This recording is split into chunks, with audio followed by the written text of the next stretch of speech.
berjudul Mimpi Sejuta Dolar adalah sebuah judul buku inspiratif dan motivatif yang terinspirasi dari kisah Mary Riana, seorang entrepreneur wanita yang sukses di usia muda. Ia juga merupakan motivator wanita nomor 1 di Asia. Mary Riana yang menjadi salah satu entrepreneur dan motivator wanita tersukses ini berasal dari Indonesia. Ia lahir pada tanggal 29 Mei 1980 di Jakarta. Ayahnya bernama Insinyur Suwanto Sastro Saputro dan ibunya bernama Linda Sanian. Mary Riana lahir dan tumbuh di Jakarta dalam sebuah keluarga sederhana keturunan Tionghoa. Ayah Mary adalah seorang pebisnis dan ibu rumah tangga. Ia merupakan anak sulung dari 3 bersaudara. Adiknya bernama Aris dan juga Erik. Sebagai anak tertua dalam keluarga, ia harus menjadi panutan dalam keluarganya agar adik-adiknya dapat mencontohnya. Mary Riana menikah dengan Alpa Christopher Canderasa pada tahun 2004. Melalui pernikahannya, Mary dan suami dikaruniai 2 orang anak, yaitu Alpernia Mary Liu dan Mark Liu. Mary Riana memulai pendidikannya di Sekolah Dasar Don Bosco Pulau Mas. Tamat dari sana, ia kemudian masuk di SMP Santa Ursula dan ia melanjutkan SMA di sekolah yang sama, yaitu SMA Santa Ursula, yang merupakan sekolah Katolik khusus perempuan yang berada di daerah Jakarta Pusat. Mary Riana menempuh pendidikan tinggi di Universitas Nanyang, Singapura. Setelah lulus SMA, Mary Riana ingin melanjutkan kuliahnya di Universitas Trisakti, namun cita-cita untuk kuliah di jurusan Teknik Elektro Universitas Trisakti buyar karena kerusuhan tahun 1998. Saat terjadi kerusuhan tahun 1998, dia merantau ke Singapura dan kemudian berkuliah di Universitas Teknologi Nanyang. Di sana, ia mengambil jurusan Electrical Electronic Engineering. Mary mulai belajar di bangku kuliah di jurusan Teknik Elektro dan Elektronika di Nanyang University pada tahun 1998. Mary mengaku jurusan ini menjadi jurusan paling masuk akal baginya saat itu. Mary bercita-cita menjadi seorang insinyur. Cita-citanya tersebut mungkin karena ia ingin membantu sang ayah dalam menjalankan bisnis. Tanpa persiapan yang cukup untuk kuliah di luar negeri, Mary sempat gagal dalam tes bahasa Inggris di Nanyang University. Tanpa persiapan bekal dana yang cukup pula, Mary meminjam dana dari pemerintah Singapura. Ia meminjam dana beasiswa dari bank pemerintah Singapura sebesar $40 dan harus dilunasi setelah ia lulus kuliah dan bekerja. Dana tersebut sangatlah minim karena setelah dihitung-hitung ia hanya menggantungkan $10 selama seminggu. Untuk berhemat, Mary menyiasatinya dengan hanya makan mie instan di pagi hari, makan siang dengan 2 lembar roti tanpa selai, dan ikut seminar malam hari untuk mendapatkan makanan gratis. Bahkan untuk minuman, Mary mengambil dari keran di kampusnya. Hal itu membatasi hampir setiap hari di tahun pertamanya kuliah. Kehidupan yang sangat memprihatinkan tersebut mendorongnya untuk mencari penghasilan di luar, dari mulai membagikan brosur di jalan, menjadi penjaga toko bunga, dan menjadi pelayan banquet di hotel. Tanpa pengalaman dan pengetahuan bisnis yang memadai, Mary terjun ke dunia bisnis. Itu ia lakukan karena ia mengetahui bahwa memiliki pekerjaan biasa saja tidak cukup untuk memenuhi impiannya untuk sukses di usia 30 tahun. Untuk itu, Mary mencoba berbagai peluang bisnis. Dia pun mencoba peruntungan dengan bisnis pembuatan skripsi dan mencoba bermain saham, yang semuanya berakhir dengan kegagalan.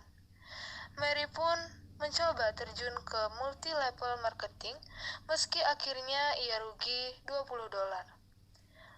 Mary bahkan pernah kehilangan $10.000 ketika memutar uangnya di saham bisnis. Mentalnya sempat jatuh akibat hal tersebut, dan meski dalam kondisi tersebut, Mary masih bisa menyelesaikan kuliah karena tekadnya yang besar. Sayang, Mary kehilangan semua investasinya dan terpuruk. Meski begitu, Mary kembali bangkit dan berusaha keras untuk menjadi pengusaha. Mary mulai berusaha dari awal dan belajar sungguh-sungguh tentang selak-beluk pasar. Setelah merasa siap, ia pun memutuskan untuk menekuni perencanaan industri keuangan. Mary memikirkan hal itulah yang akan membuatnya mampu mewujudkan impiannya dalam waktu yang relatif singkat. Tamat kuliah, barulah Mary mempersiapkan diri dengan matang bersama Alpa Cenderasa yang merupakan temannya saat kuliah dulu yang kini menjadi suaminya. Mereka berdua mulai menjalankan usaha bersama, belajar dari pengalaman para pengusaha sukses. Mary Riana kemudian memulai dari sektor penjualan di bidang jasa keuangan. Saat Mary memulai karir sebagai penasihat keuangan, ia harus bergulat dengan sejumlah tantangan dan hambatan. Orang tuanya, dosen, serta teman-temannya kurang setuju dengan keputusan Mary tersebut. Mary saat itu belum memiliki kemampuan berbahasa Mandarin yang baik, padahal lebih dari sebagian penduduk Singapura adalah etnis Cina. Sebagai pendatang asing di sana, pengalaman dan hubungan Mary sangat terbatas. Namun satu alasan yang membuat Mary pantang menyerah ialah usianya yang masih muda sehingga merasa lebih bebas dan lebih berani mengambil resiko. Tanpa merasa terlalu terbebani dengan kemungkinan gagal atau keharusan untuk berhasil, Mary mulai memfokuskan diri pada pengalaman dan pelajaran yang bisa ia dapatkan selama fase-fase awal karir. Walaupun serba terbatas, tapi tekad Mary sudah bulat.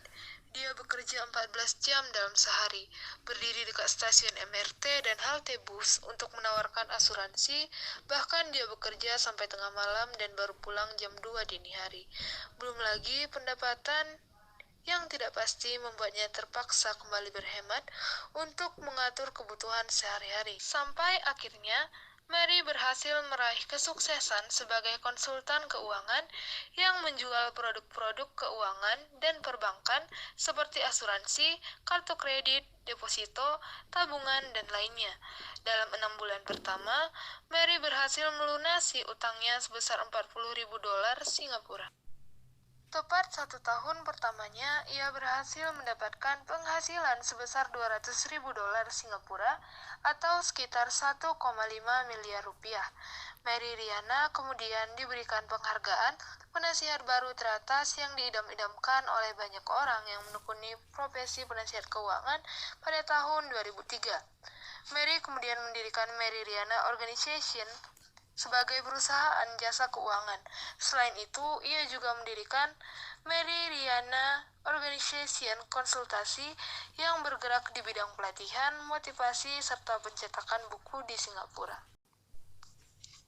Pada tahun 2006, dia menerbitkan buku pertamanya yang berjudul A Gift from a Friend yang berisi kisah pengalaman hidupnya selama di Singapura. Buku ini banyak menarik perhatian publik Asia Tenggara, khususnya di Singapura. Mary menyatakan bahwa motivasinya tidak hanya berasal dari keinginan untuk memberikan kehidupan yang lebih baik kepada orang tuanya, tetapi juga dari ambisinya untuk membantu generasi muda lainnya untuk melakukan hal yang serupa. Ia berharap para pemuda dan pemudi mampu memberikan kehidupan yang lebih baik, tak hanya bagi diri mereka sendiri, tetapi juga bagi orang tua mereka dan anggota keluarga mereka yang lain, bahkan bagi sekitar mereka. Profil kesuksesan Mary Riana mulai dikenal setelah muncul di artikel The Straits Times pada tanggal 26 Januari 2007 yang berjudul She's Make Her First Million at Just Age 26, yang artinya ia mencapai $1 juta pertamanya di usia 26 tahun. Pada September 2011, Albertine Endah menerbitkan buku biografi berjudul Mary Riana, Mimpi Sejuta Dolar. Buku ini menjadi buku yang cukup laris di Indonesia pada waktu itu. Mary Riana sampai saat ini masih aktif sebagai pembicara di berbagai seminar, perusahaan, sekolah, dan media massa di Indonesia, Singapura, dan beberapa negara di Asia Tenggara. Mary Riana bahkan aktif memberi motivasi melalui kanal YouTube dan Twitter miliknya. Kisah hidup Mary Riana bahkan sudah difilmkan dengan tajuk Mary Riana, Mimpi Sejuta Dolar, dengan aktris cantik Chelsea Islan sebagai Mary Riana muda. Jangan menyerah selama masih ada sesuatu yang bisa kita lakukan. Kita hanya benar-benar kalah jika kita berhenti berusaha. Kesempatan sudah menunggu lama di depan kita. Cepat bergerak sebelum orang lain datang menjemputnya. Mary Riana. 잘 지냈어요?